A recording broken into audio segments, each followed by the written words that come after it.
उनकी उनकी उनकी। First lady of Indian cinema.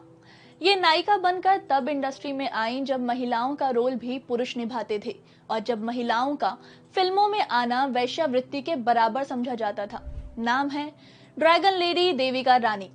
Devika Rani का फिल्मी दुनिया से परिचय करवाने वाले कोई और नहीं बल्कि उनके पति हिमांशु राय थे। हिंदी फिल्म इंडस्ट्री की पहली नायिका देविका रानी ने अपनी काबिलियत से तो कई बार इतिहास रचा, लेकिन इनकी निजी जिंदगी एक बुरे सपने की तरह रही। विशाखापट्टनम में जन्मी देविका को 9 साल की उम्र में इंग्लैंड के बोर्डिंग स्कूल भेजा गया। पढ़ाई पूरी कर देविका टेक्सटाइल डिजाइनिंग करने लगी। लंदन में काम करते हुए देविका की 1928 में हिमांशु राय से मुलाकात हुई, जो उस समय द थ्रो ऑफ डाइस की शूटिंग कर रहे थे। देविका के काम से इम्प्रेस होकर हिमांशु ने उन्हें अपने प्रोडक्शन में आर्ट डायरेक्शन और कॉस्ट्यूम डिजाइनिंग का काम दिया। 1 साल बाद 1929 में दोनों ने शादी कर ली। दोनों फिल्म बनाने के लिए भारत लौट आए। यहाँ हिमांशु ने कर्मा फिल्म बनाई, जिसमें नायिका बनी देविका रानी।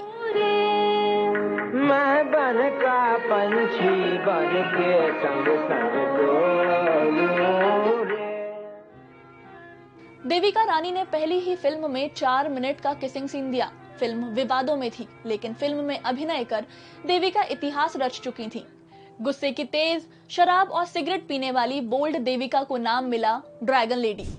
1934 में हिमांशु और देविका ने बॉम्बे टॉकीज की स्थापना की। प्रोडक्शन की पहली फिल्म जवानी की हवा हिट थी।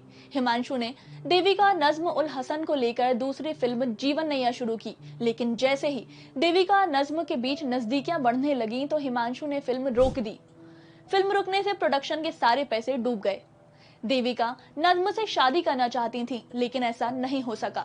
उस समय तलाक को कानूनी दर्जा नहीं मिला था और पति को छोड़कर रहने वाली महिलाओं को समाज से बेदखल कर दिया जाता था। शशिधर मुखर्जी के कहने पर देविका लौट आई, लेकिन एक शर्त पर।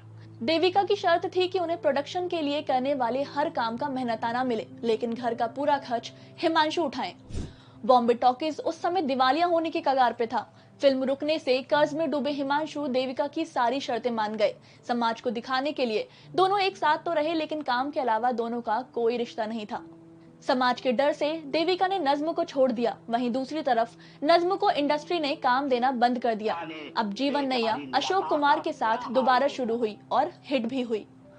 देविका ने लगातार अछूत कन्या, जन्मभूमि, जीवन प्रभात, इज्जत, अनजान जैसी हिट फिल्में दी। 1949 में हिमांशु राय के निधन के बाद देविका ने बॉम्बे टॉकीज की जिम्मेदारी ली, लेकिन उन्हें इंडस्ट्री का साथ नहीं मिला।